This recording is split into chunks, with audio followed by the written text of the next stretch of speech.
Subscribe कीजिए हमारे channel को और बेल आइकन को दबाइए हमारी लेटेस्ट वीडियो सबसे पहले देखने के लिए।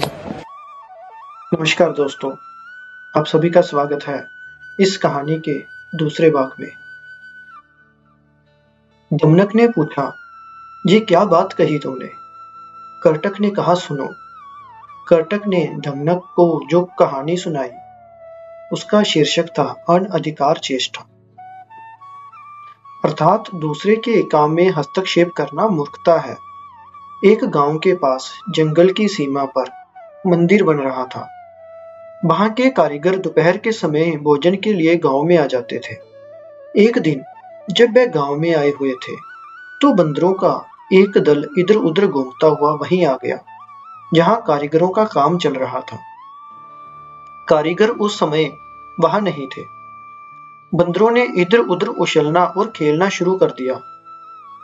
वहीं एक कारीगर शहतीर को आधा चीरने के बाद उसमें कील फंसाकर गया था। एक बंदर को ये कौतूहल हुआ कि ये कील यहाँ क्यों फंसी है। तब आधे चीरे हुए शहतीर पर बैठकर वह अपने दोनों हाथों से कील को बाहर खींचने लगा। कील बहुत ही मजबूती से वहां गड़ी थी, इसलिए बाहर नहीं निकली। लेकिन बंदर भी हठी था। वह पूरे बल से कील निकालने में जूझ गया। अंत में भारी झटक के साथ वह कील निकल आई। निकलते ही बंदर का पिछला भाग शहतीर के चिरे हुए दो भागों के बीच में आकर पिचक गया। अभागा बंदर वहीं तड़प तड़प कर मर गया। इसलिए मैं कहता हूँ कि हमें दूसरों के काम में हस्तक्षेप नहीं करना चाहिए। हमें शेर के भोजन का अवशेष तो मिल ही जाता है, अन्य बातों की चिंता क्यों करें? दमनक ने कहा, कर्टक, तुझे तो बस अवशिष्ट आहार की ही चिंता रहती है, स्वामी के हित की तो तुझे परवाह ही नहीं। कर्टक ने कहा, हमारी हित चिंता से क्या होता है? हमारी गिनती उसके प्रधान सहायकों में तो है ही नहीं। बिना पूछे सम्मति देना मूर्खता है, इससे अपमान की अतिरिक्त और कुछ नहीं मिलता। दमनक ने कहा, प्रधान अप्रधान की बात तो रहने दो। जो भी स्वामी की अच्छी सेवा करेगा वह प्रधान बन जाएगा, जो सेवा नहीं करेगा वह प्रधान पद से भी गिर जाएगा। राजा, स्त्री और लता का यही नियम है कि वह पास रहने वाले को ही अपनाते हैं। कर्टक ने पूछा, तब क्या किया जाए? अपना अभिप्राय स्पष्ट स्पष्ट कह दे।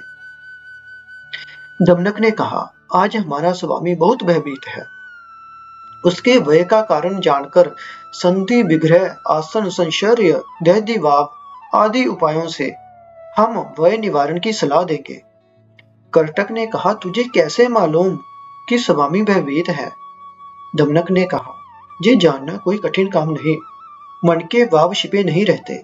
चेहरे से, इशारों से, चेष्टा से, भाषण शैली से, आंखों की भ्रुभंगी से वह सबके सामने आ ही जाते हैं। आज हमारा स्वामी भयभीत है। उसके भय को दूर करके हम उसे अपने वश में कर सकते हैं। तब वह हमें अपना प्रधान सचिव बना लेगा। कर्टक ने कहा, तू राज सेवा के नियमों से अनभिज्ञ है, स्वामी को वश में कैसे करेगा? तो दमनक ने कहा, मैंने तो बचपन में अपने पिता के संग खेलते खेलते राज सेवा का पाठ पढ़ लिया था। राज सेवा स्वयं एक कला है, मैं उस कला में प्रवीण हूँ। ये कहकर दमनक ने राज सेवा के नियमों का निर्देश किया। राजा को संतुष्ट करने और उसकी दृष्टि में सम्मान पाने के अनेक उपाय भी बतलाए। कर्टक दमनक की चतुराई देखकर दंग रह गया। उसने भी उसकी बात मान ली और दोनों शेर की राजसभा की ओर चल दिए। दमनक को आता देखकर पिंगलक द्वारपाल से बोला, हमारे भूतपूर्व मंत्री का पुत्र दमनक आ रहा है, उसे हमारे पास बेरोक आने दो। दमनक राजसभा में आकर पिंगलक को प्रणाम करके निर्दिष्ट स्थान पर बैठ गया। पिंगलक ने अपना दाहिना हाथ उठाकर दमनक से कुशल क्षेम पूछते हुए कहा, कहो दमनक, सब कुशल तो है? बहुत दिनों बाद आए, क्या कोई विशेष प्रयोजन है? दमनक ने कहा, विशेष प्रयोजन तो कोई नहीं, फिर भी सेवक को स्वामी के हित की बात कहने के लिए स्वयं आना चाहिए। राजा के पास उत्तम, मध्यम, अधम सभी प्रकार के सेवक हैं। राजा के लिए सभी का प्रयोजन है। समय पर तिनके का भी सहारा लेना पड़ता है। सेवक की तो बात ही क्या है। आपने बहुत दिन बाद आने का विलंब दिया है। उसका भी कारण है। जहाँ कांच की जगह मणि और मणि के स्थान पर कांच जड़ा जाए, वहां अच्छे सेवक नहीं ठहरते। जहाँ पारखी नहीं, वहां रत्नों का मूल्य नहीं लगता। स्वामी और सेवक परस्पर आश्रयी होते हैं। उन्हें एक दूसरे का सम्मान करना चाहिए। राजा तो संतुष्ट होकर केवल सम्मान देते हैं, किंतु सेवक संतुष्ट होकर राजा के लिए प्राणों की बलि दे देता है। दमनक की बातों से प्रसन्न होकर बोला, तू तो हमारे भूतपूर्व मंत्री का पुत्र है, इसलिए तुझे जो कहना है निश्चिंत होकर कह दो। दमनक ने कहा, मैं स्वामी से कुछ एकांत में कहना चाहता हूँ। 4 कानों में ही वेद की बात सुरक्षित रह सकती है, 6 कानों में कोई वेद गुप्त नहीं रह सकता। तब पिंगलक ने इशारे से बाघ, रीछ, चीते आदि सब जानवरों को सभा से बाहर भेज दिया। सभा में एकांत होने के बाद दमनक ने शेर के कानों के पास जाकर प्रश्न किया। दमनक ने कहा, स्वामी, जब आप पानी पीने गए थे, तब पानी पिए बिना क्यों लौट आए थे? इसका कारण क्या था? पिंगलक ने जरा सूखी हंसी हंसते हुए उत्तर दिया, कुछ भी तो नहीं। दमनक ने कहा, देव, यदि ये बात कहने योग्य नहीं है तो मत कहिए। सभी बातें कहने योग्य नहीं होती। कुछ बातें अपनी स्त्री से भी छिपाने योग्य होती हैं, कुछ पुत्रों से भी छिपा ली जाती हैं। बहुत अनुरोध पर भी ये बातें नहीं कही जाती। पिंगलक ने सोचा, ये दमनक बुद्धिमान दिखता है, क्यों ना इससे अपने मन की बात कह दी जाए। ये सोच वह कहने लगा, दमनक, दूर से जो हुंकार की आवाज आ रही थी, उसे तुम सुनते हो? दमनक ने कहा, सुनता हूं स्वामी, उससे क्या हुआ? पिंगलक ने कहा, दमनक, मैं इस वन से चले जाने की बात सोच रहा हूं।